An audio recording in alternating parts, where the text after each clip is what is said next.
What would you do if you were stranded thousands of kilometers away with no money and no possessions? For many, this situation would be enough to fall into despair and curse their fate.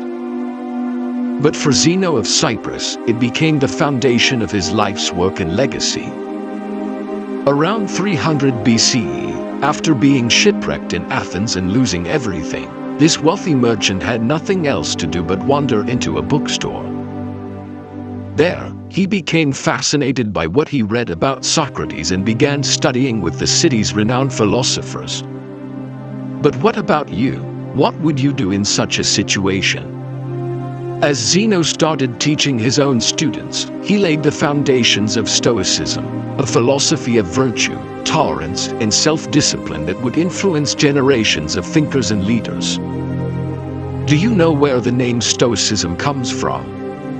It originates from the Stoa Poikion, a decorated public colonnade where Zeno and his students gathered to discuss philosophy. Today, we use the word stoic to describe someone who remains calm under pressure and avoids emotional extremes. While this reflects some aspects of Stoicism, the original philosophy is much deeper. How did the Stoics understand the universe? Stoics believe that everything around us operates through a network of cause and effect.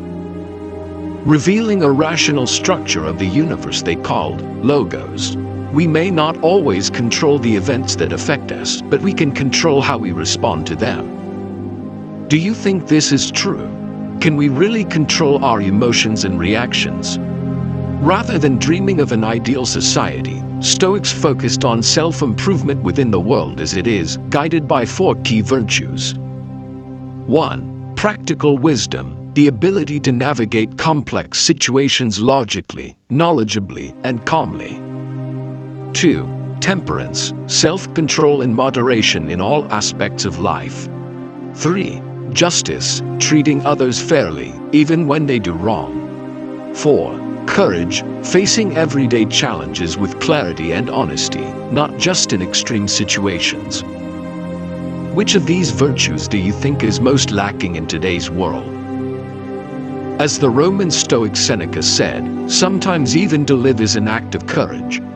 While Stoicism emphasizes personal growth, it is not a selfish philosophy. In an era when Roman law treated slaves as property, Seneca argued for humane treatment of slaves and stressed our shared humanity.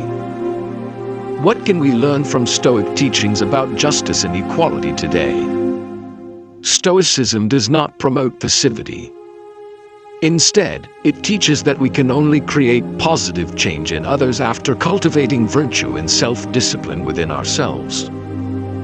Why do you think trying to change others without first improving ourselves doesn't work? One of the most famous Stoic writers was also one of Rome's greatest emperors, Marcus Aurelius.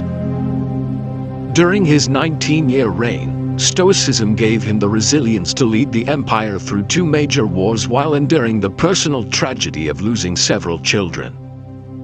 Why do you think it's important for a leader to embrace Stoic principles? Centuries later, Marcus Aurelius' writings guided Nelson Mandela through his 27 years of imprisonment during the struggle for racial equality in South Africa. After finally achieving victory, Mandela emphasized peace and reconciliation. He acknowledged that past injustices could not be undone, but that his people could face them in the present and build a more just future. Which Stoic principles do you see reflected in Mandela's approach?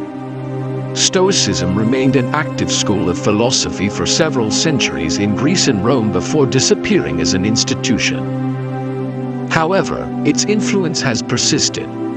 Christian theologians like Thomas Aquinas admired and adopted Stoicism's focus on virtue.